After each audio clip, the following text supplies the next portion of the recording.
Thousands of people at hundreds of tables from all corners of our region are making an impact. On the Table Milwaukee is powerful because it brings people together. We are breaking bread and connecting communities. It brings diversity to the table of age, of color, of community. There is a much greater awareness of needs in our community. Homelessness, transportation, childcare. We're going to be successful by us working together and supporting each other. People are collaborating, partnering. I see people of really different thought. And strengthening our community together.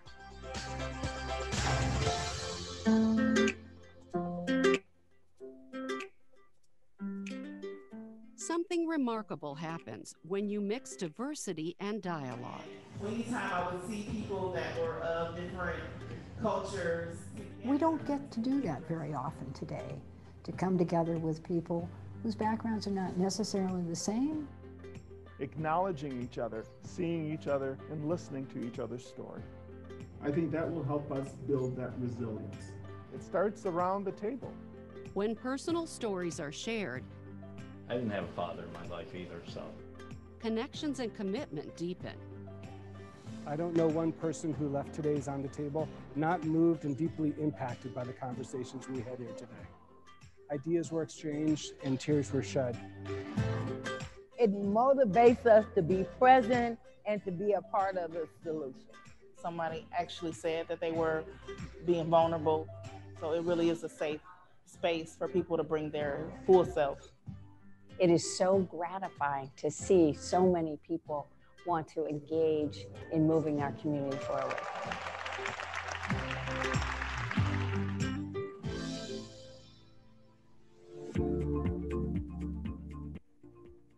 Since the first year the Greater Milwaukee Foundation introduced On the Table, we have moved from conversation to dialogue to relationship building to ideas to action. Spanning topics like advancing racial equity. People want more transportation. They want more opportunity. They need funding. Promoting entrepreneurship. And I think that you have to do that through cross-cultural partnerships. You have to do that through cross-sector partnerships. And criminal justice reform. We know that people are really passionate for change, that transformational change is coming. If On the Table continues to engage the community on this topic, you'll see stronger families, you'll see more men active in their families.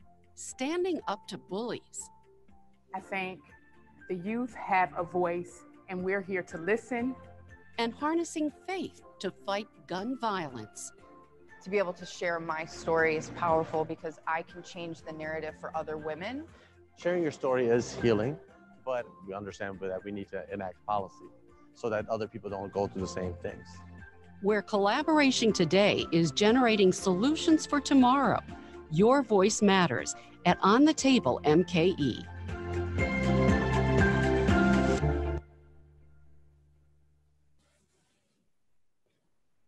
All right, good afternoon, everyone. It's officially afternoon. Thank you for joining us for day 2 of On the Table. We are super excited to bring you our third conversation of today, focused on leading across generations. During this time of healing justice, there is no better time to bring everyone from baby boomers all the way to Generation Z and have a conversation about how we can have shared values and understanding to move ideas and action forward.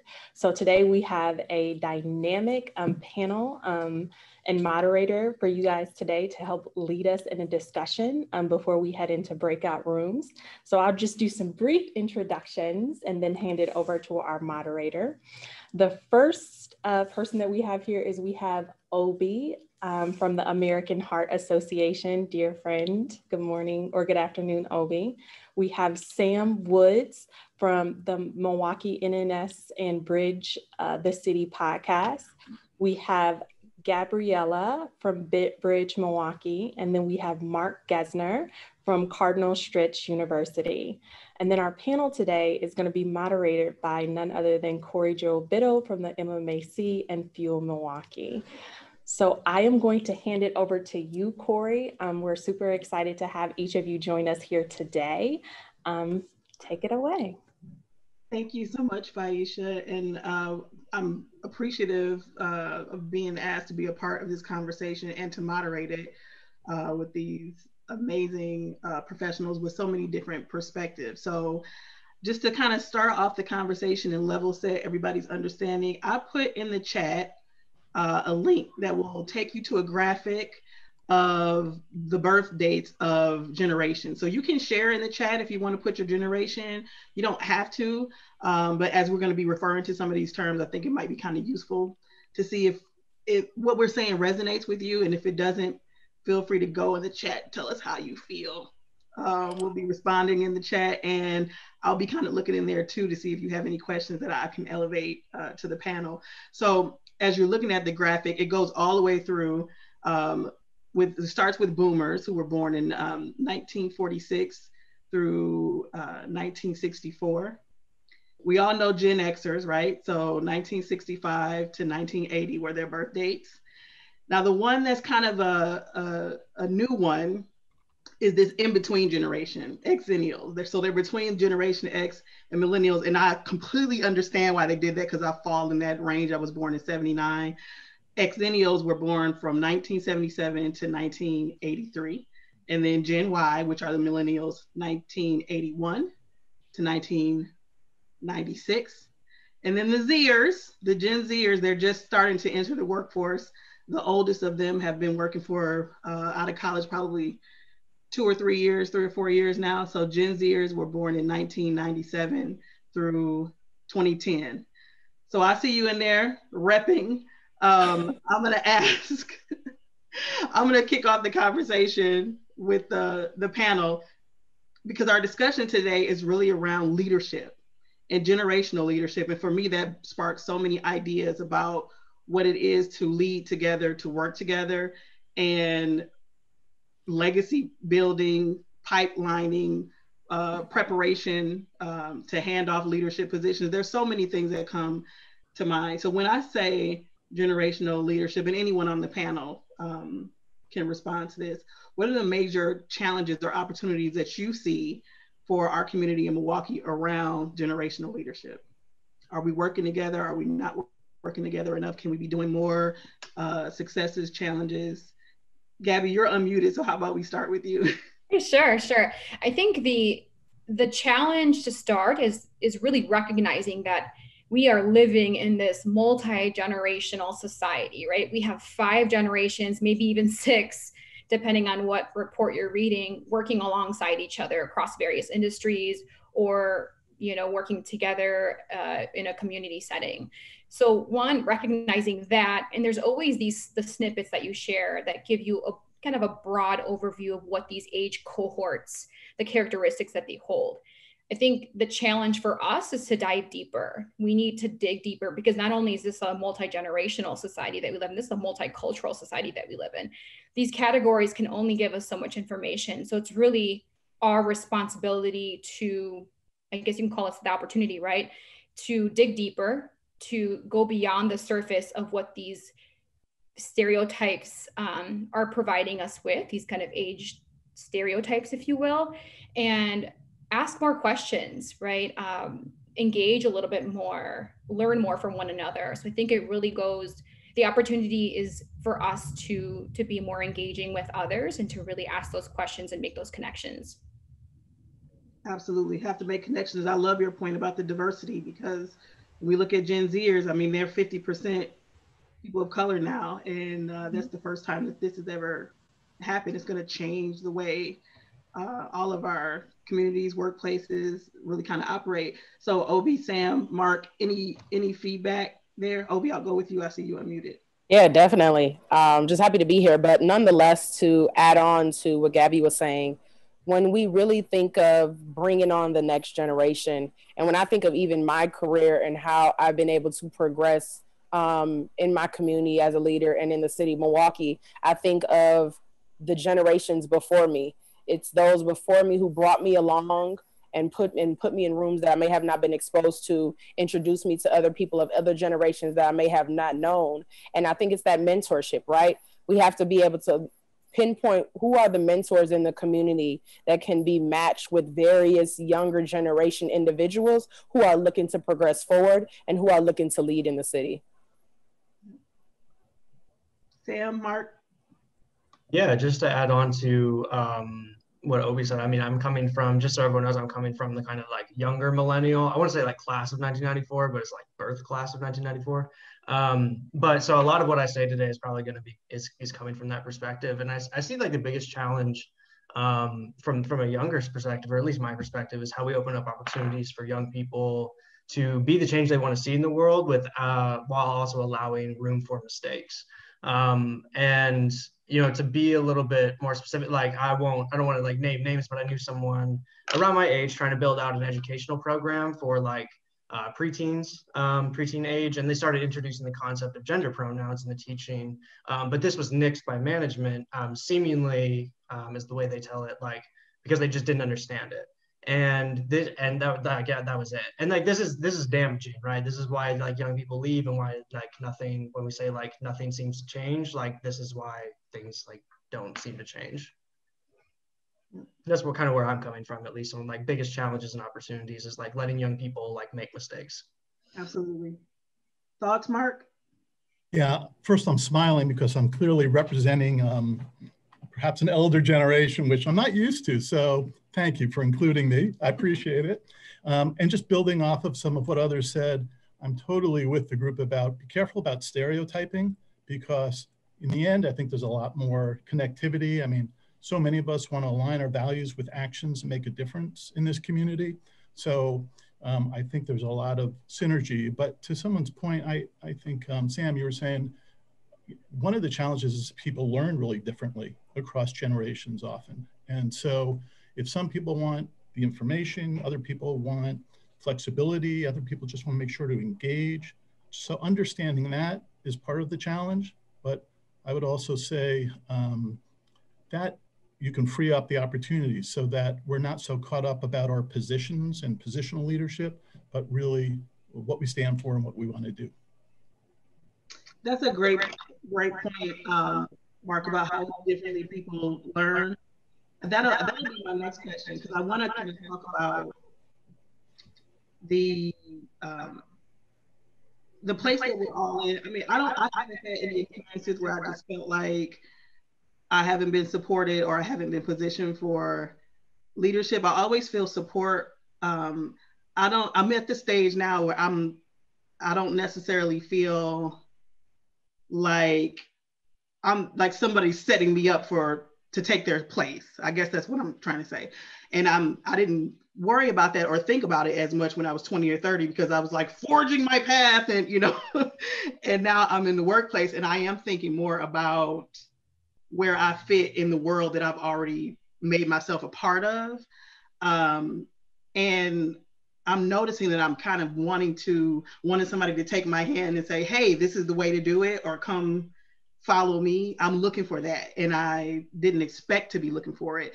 Do you feel, either you or people that are around you in your network, that people are hoping for support from the generations around them in ways that they aren't necessarily getting it right now?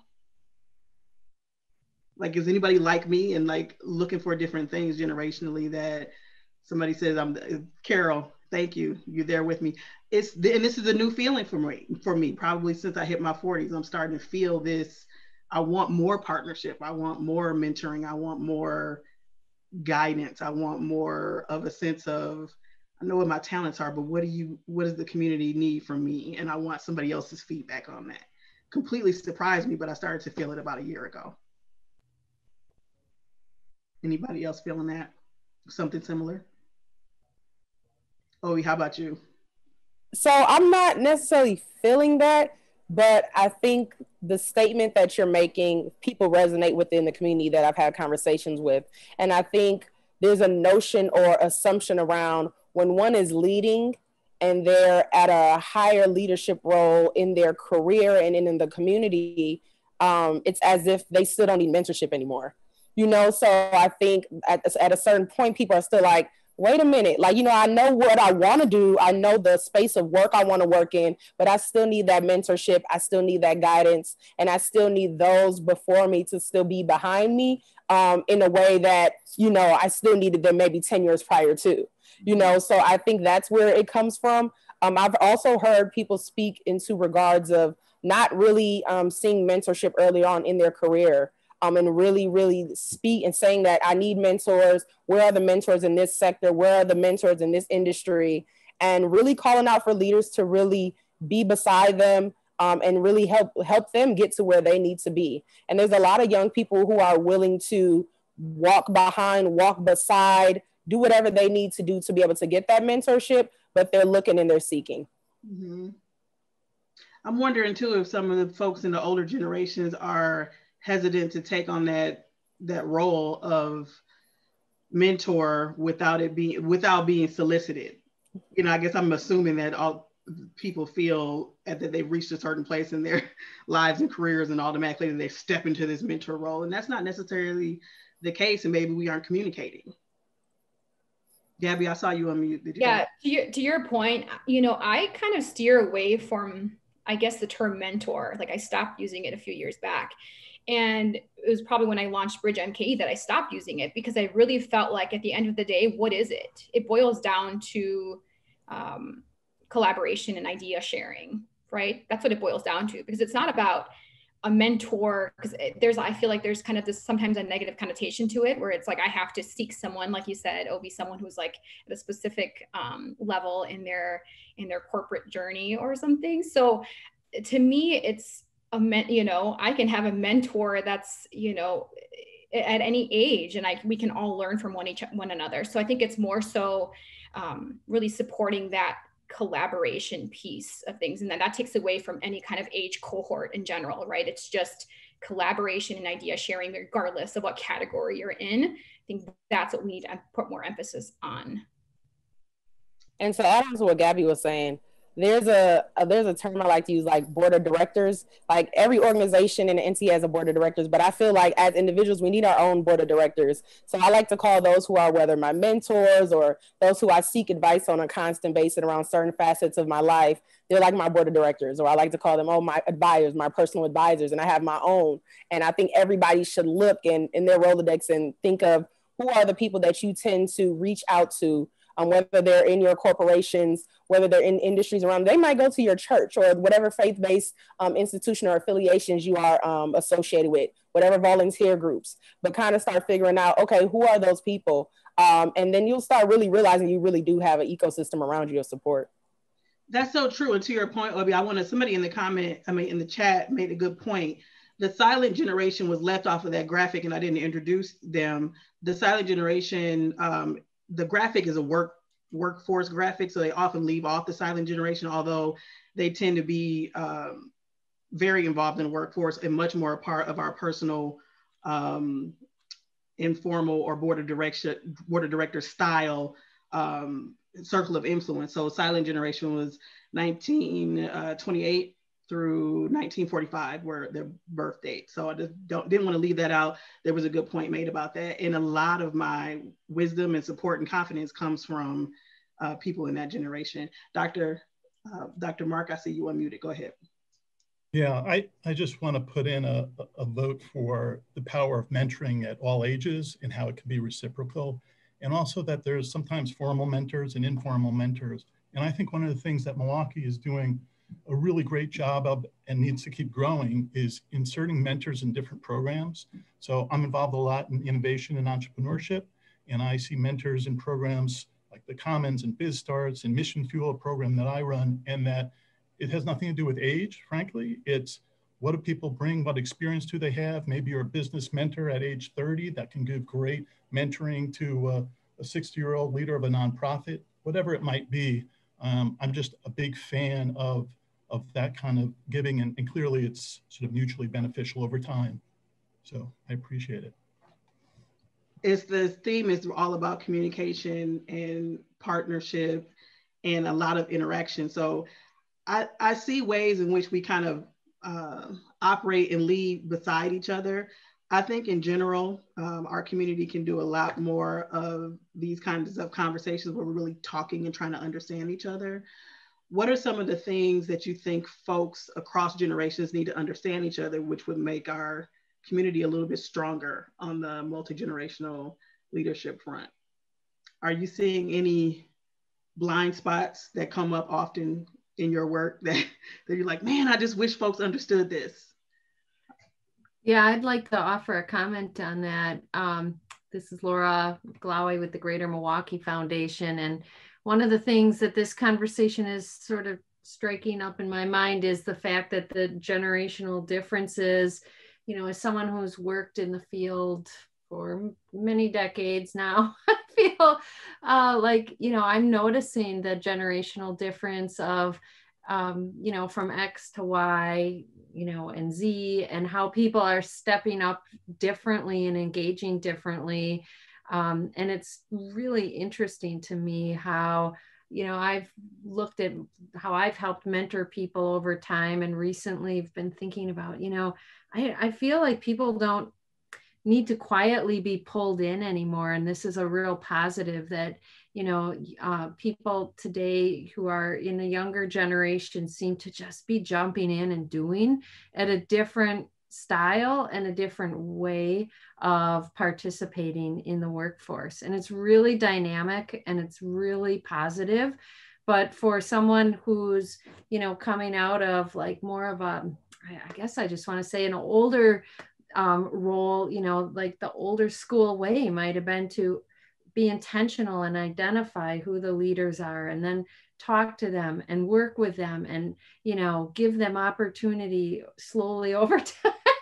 Like, it is just not like that now. It's so much better and contributory, you know, right out of the gates. I'm seeing people in organizations who just, you know, are leaning in, doing the work differently, but it is creating a dynamic difference because not every generation is necessarily used to that style. So, you know, I think it's important to consider how to communicate well with one another during initiatives or during opportunities, as well as, you know, just really recognizing that unleashing power and unleashing opportunities is just, you know, going to happen whether you like it or not, and you need to just do it more. So I feel like there's some education that has to happen to other generations because, you know, things are changing.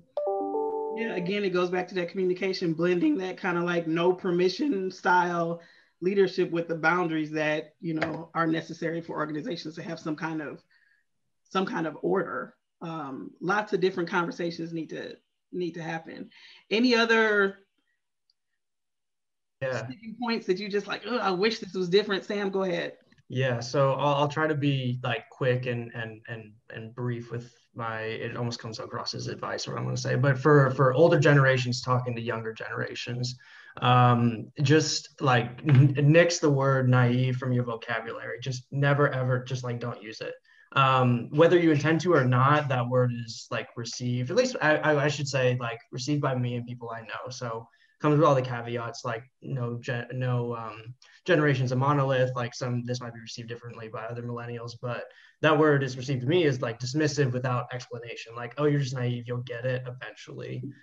That's shutting down a conversation. That's not helpful to anyone. But for younger people talking to older people, or younger generations talking to older generations, remember, like they were in your position once. They were you know, to be a little bit stereotypical about younger generations, they were wide-eyed, idealistic, full of energy, excited about tackling all of life's problems all at once, all that stuff. And I don't want to say like a blanket, like, you know, respect your elders, but like come from a place of understanding and try to get at why, you know, where the differences are between you two, because there probably isn't that different. You just need to like break down some barriers.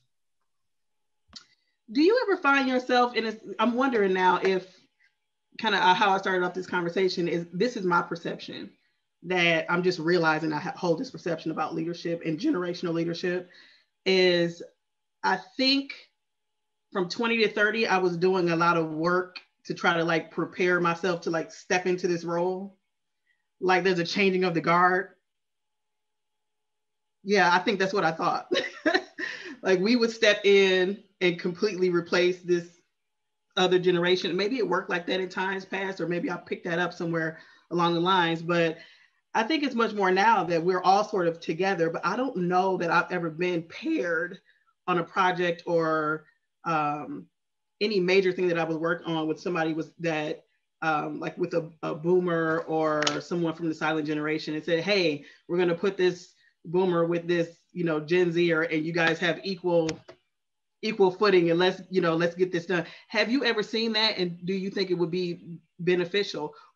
I think that would kind of be a very interesting idea of what cross-generational leadership could look like. It could be very exciting. Gabby, I see you nodding.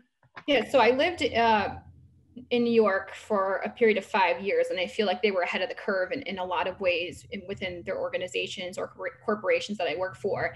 And you know, my takeaway from my living there and my experience working there is that, you know, as leaders, you have a responsibility. So whether you're a manager, whether you're launching your own organization, whether you're a part of a larger corporation, like you have a responsibility to make strides to try to unite people of different age groups and of people of different backgrounds. That's your responsibility. So for example, something that they did do in one of my companies is that the managers made, I think it was like maybe a quarterly effort where they had specific projects and they would bring in people of all different age groups, all different backgrounds, and have them kind of, you know, basically be kind of the brainstorming and the solution gathering of that project. So they purposely, they were very intentional with who they selected, but then they would also implement different outside of the office activities that would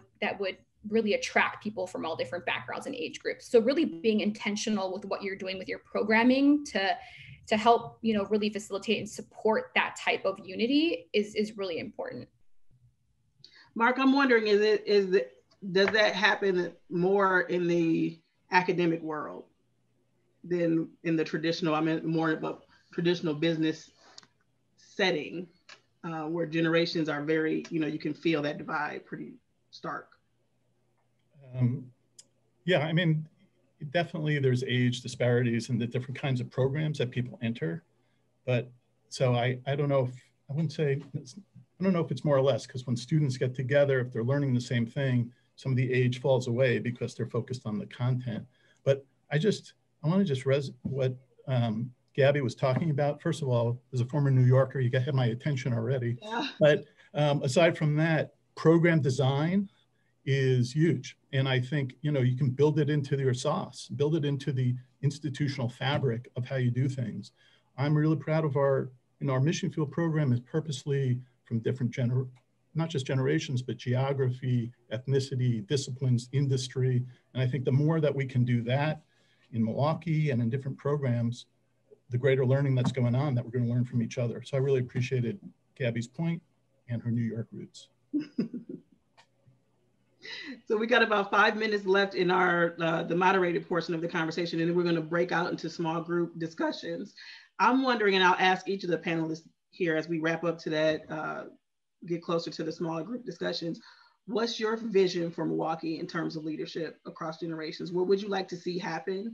And you can answer that in any way you want to. And I'll start with Obi. Definitely. My purpose is tied to others getting to their purpose. And the way I see the leadership transcending in the city of Milwaukee is that no longer, I like to say, gone are the days that people have to wait till like a certain age to be in leadership. I feel like that had always been the notion that, you know, oh, you can wait, you're young or X, Y, and Z, or, as if you have to be at a certain threshold of an age to be in certain aspects of leadership. And I'm here to say that we should break that mold, and the young do lead. The young do serve on board of directors. The young do serve on boards of foundations. The young are vice presidents and directors. And if you have the capacity to do so, don't let others who are older who have that mentality from then stir you away from taking the opportunity to lead now? Thank you. Sam? Yeah. So like big thing is like down with hierarchies and down with like hierarchical thinking in that way, especially as it's tied to age. Like a good idea is a good idea no matter who says it. And like to Gabby's point, the situations or the systems where like young people are involved in decision making and actually are allowed to challenge older generations in either certain settings or every day, like that goes a long way. I don't know. I'm sure that helped like Gabby become like the person she is and like build the kind of like skills that she has right now. So like that's something that like and I guess I'll just echo Obi's point as well. It's because exactly what I was going to say is put young people on your board, roll the dice on a young person for a senior leadership role. Like invest in the future in that way because one way or another like we will become the future, right? So please like invest now. Thanks, Sam. How about you, Gabby? You have all these different experiences. What vision, what would you like to see for Milwaukee? What I would love to see more of, and not to say that I haven't been witnessing it more and more as the years have passed, which makes my heart full and I'm really excited about it. I really want everyone in the community, regardless of, what age group or what background you're in, is to be more intentional with growing your network. More intentional with growing your network and diversifying your network. Diversifying, again, that can range in age group, background.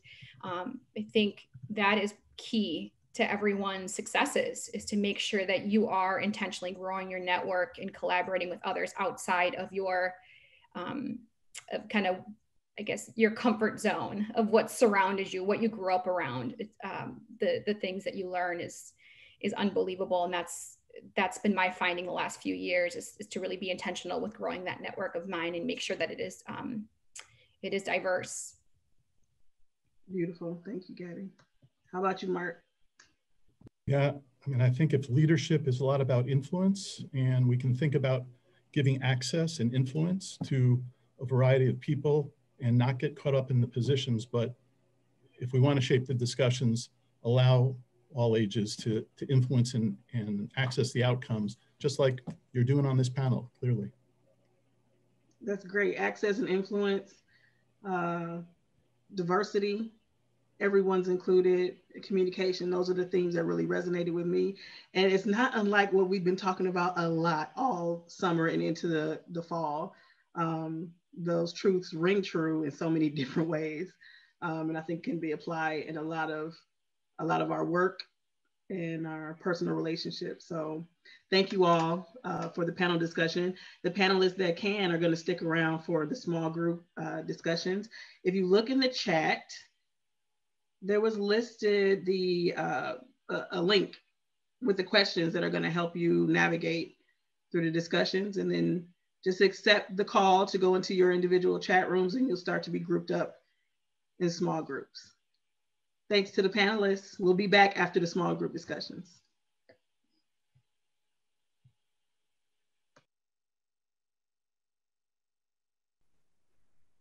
So, thank you. That was a really, really great conversation. We have all 5 generations, or we have 5 generations represented on this call and discussion today. And from all of the panelists, Sam, Gabby, Obi, and Dr. Mark, thank you so much.